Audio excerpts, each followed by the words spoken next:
Rockstar have always gone above and beyond when it comes to packing their worlds with things to do, mechanics to mess around with, and features to discover. But not everything they built actually gets used as the game might have originally intended. In fact, across the entire GTA series, there are features that the overwhelming majority of players have rarely or never once touched, and in some cases probably didn't even know existed. So today, we're going through and breaking down the most useless features ever added in GTA games. Let's get into it. Starting off with GTA 5. And first up, we have something that's been sitting in plain sight since 2013, the Metro system. GTA 5 has a fully functioning metro train network called Los Santos Transit, with 11 stations running both above ground and underground, covering most of the major neighborhoods across the city. The stations have working PA announcements, NPCs going about their commute, and a great amount of architectural detail, but despite all that effort, the system is a ghost town amongst the player base. GTA 5 gives you so many faster, more fun ways to get around that. Waiting on a platform for the next train never even crosses your mind. But let's say you do decide to hop on. Well, after the doors close, the game locks you into a cinematic view for the entire journey to the next stop. And the worst part is, you cannot skip it. Unlike the subway in GTA 4, which allowed you to skip the journey and fast travel to the next stop, Rockstar completely took that option away with the Metro in GTA 5. So you're forced to just sit there as the train crawls through the city at what feels like a snail's pace. And considering the taxis still offer a skip button, it just makes the Metro system feel that much more redundant. So if you've played GTA 5 for hundreds of hours and never once rode the Metro, don't worry, you're not missing anything. Even the in-game stock market description for Los Santos Transit literally reads, Los Santos Transit owns and operates the public transit system that none of its city's inhabitants actually use. Next up is a feature so futile that most players only ever trigger it by accident. In GTA 5, while inside a car, you can press X on PlayStation or A on Xbox to make your character duck down in their seat, which sounds like it could actually be useful in certain situations, like maybe losing the cops or ducking down to avoid gunfire, but in practice it doesn't help you do any of these things, so it's basically pointless. It doesn't help you lose the cops, and you don't get low enough in the seat to actually protect yourself from bullets or headshots. The only thing it really achieves is making it significantly harder to drive, since you have to hold the button down the entire time as it's not on a toggle. It's a stealth mechanic that doesn't actually hide you, and a defensive mechanic that doesn't really protect you. Every button on a controller is precious real estate, and dedicating one to a mechanic that does practically nothing feels like a bit of a waste. Next up for GTA 5, we have the car washes. As we all know, around Los Santos are several working car washes that you can drive through and pay to use. The problem is, that's all they do. They clean your car's appearance and nothing else. Nobody ever uses them because why would you, when Los Santos Customs instantly cleans and repairs your car at the same time? Not only that, you get the options to tune it further, etc. So yeah, functioning car washes are something that are essentially useless in GTA 5, which is why players never really bother with them.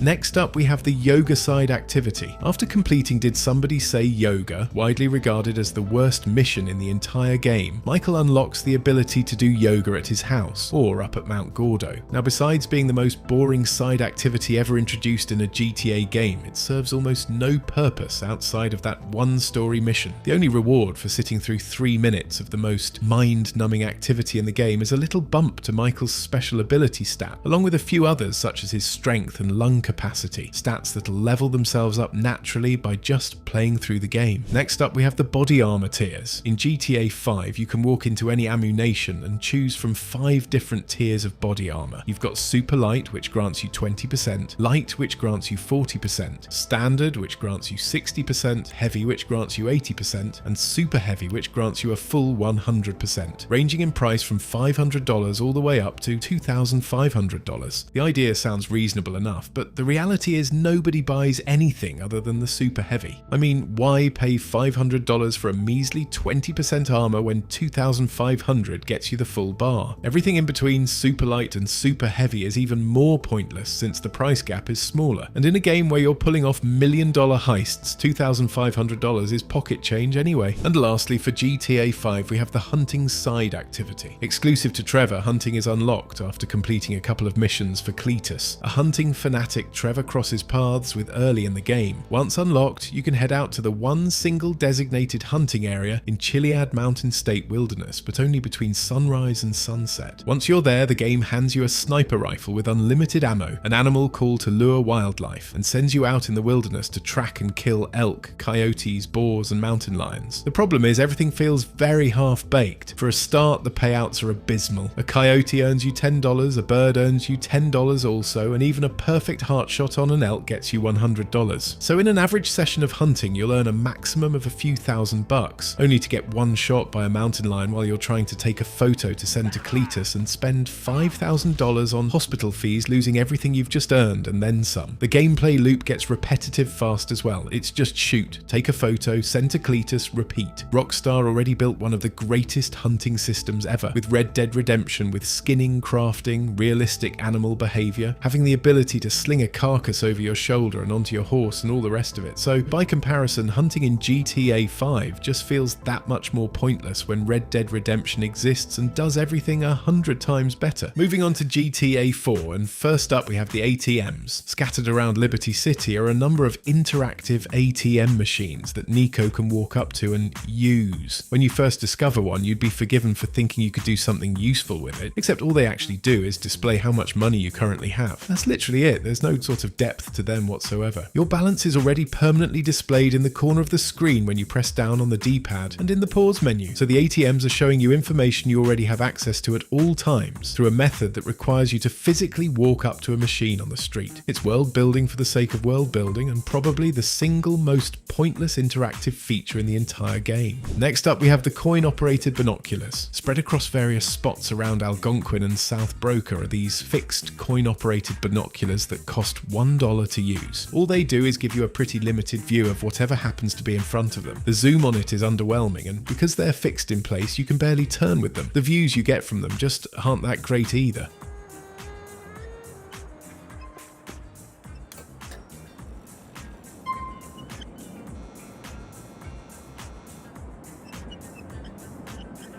The ones at the top of the Rotterdam Tower are the only ones with a view worth the dollar, but because the zoom on it is so bad, you're honestly better off using Nico's eyesight to soak in the views.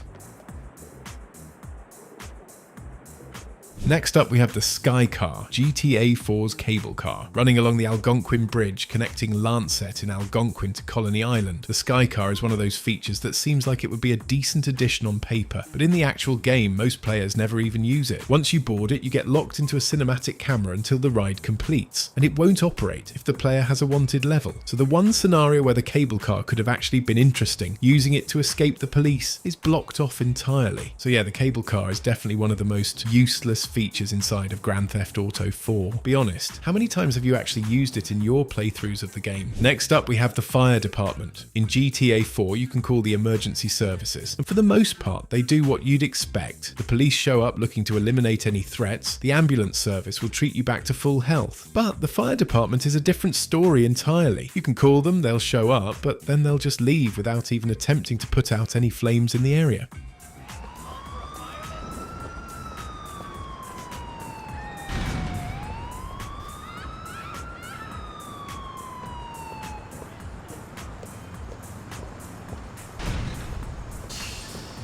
They arrive at the scene, take one look around, decide it was a prank call and drive off, even if there's a fire burning right in front of them. In the previous games, the fire department actually worked. They'd respond to fires without even having to call them and do their job putting them out. So yeah, the fire department in this game exists, but that's genuinely all you can really say about them. Moving on to GTA San Andreas. Now the most useless thing in this game is obviously Sweet, but we're going to put him to the side and start with the luck stat. If you've ever browsed the stats menu in San Andreas, you'll have noticed a stat called luck, which you can level up by collecting the 50 horseshoes scattered around Las Venturas, maxing out at 1000. However, it turns out that it's completely non-functional and has absolutely no effect on gameplay. No improved casino odds, no better money drop rates, nothing actually changes. This was even confirmed by Obi Vermai, a former technical director at Rockstar North, who confirmed in 2024 that the luck stat was originally intended to affect the casino games in Las Venturas, but was never finished before the game shipped. Next up we have the police impound feature. In San Andreas, if you get busted by the police, any car you were driving at the time gets towed and taken to the impound lot. It's actually a really cool and surprisingly realistic detail. The problem is almost nobody knows it exists, and the reason for that is a cut mission called Impounded, which was supposed to be given by Cesar Villalpando after completing High Stakes Lowrider. So CJ,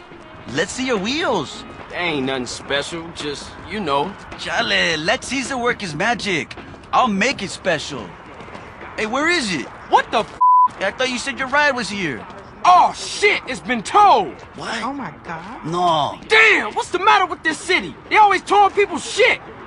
In the mission, CJ and Caesar would head outside to check out CJ's lowrider, only to find it had been towed. Caesar would then direct CJ to the impound lot to get it back, essentially introducing the player to the mechanic through gameplay. But the mission got cut before the game shipped, and with it went the only moment the game ever planned to actually teach you the feature existed. So it just sat there in the final game, semi-functional, with the vast majority of players having no idea their car was even being impounded when they got busted. Next up, we have the unfinished bus driver activity. Spread across Las Venturas is a whole network of bus stops, and if you pay close attention, you'll sometimes spot NPCs actually standing at them like they're waiting for something. But even if nobody is waiting, if you pull up in a coach, random pedestrians passing by will still board it anyway. And there doesn't even seem to be a limit on how many passengers you can pick up. They just keep piling on, seemingly vanishing into the back of the bus since the game doesn't show you the passenger section. But once they're on, you can't drop them off anywhere. There's no destination, no prompt or no sort of objective at all. This is clearly a beta leftover. In Vice City, the exact same feature was actually functional, where stopping at bus stops would earn you $5 per passenger. It wasn't exactly a great moneymaker, but at least it worked. In San Andreas, it looks like Rockstar intended to bring it back, but never finished it before the game launched. Even after exiting the bus, passengers still keep boarding, showing just how incomplete this feature really is. And if we take the camera inside the bus, we can see that the NPCs do in fact just straight up vanish as soon as they enter.